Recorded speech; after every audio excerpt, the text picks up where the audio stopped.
Assalamualaikum dan selamat sejahtera. Kembali lagi ke TVPSS Seri Sarjana bersama dengan saya Ainur Awadah binti Roslan. Hari ini tanggal 20 Mei 2026, Kelab Doktor Muda sedang menjalankan program khidmat masyarakat dan lawatan ke Hospital Tunku Azizah. Rumah Ronald McDonald ini merupakan sebuah rumah perlindungan khas yang disediakan untuk ibu bapa dan keluarga yang kurang berkemampuan. Tempat ini merupakan tempat tinggal sementara bagi ibu bapa yang ingin bersama dengan anak-anak mereka yang sedang melalui rawatan rapi di hospital. Dengan adanya rumah ini, ibu bapa dapat bersama dengan anak-anak mereka dengan lebih dekat tanpa perlu memikirkan kos penginapan yang tinggi.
Pada hari ini, kami hadir untuk menyerahkan barangan sumbangan yang telah dikumpulkan oleh warga sekolah.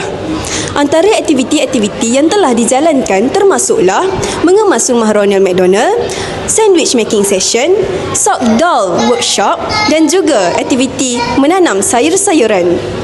Program-program ini dijalankan untuk meringankan beban keluarga yang memerlukan serta membentuk sikap prihatin, kasih sayang dan juga bantu-membantu di kalangan pelajar.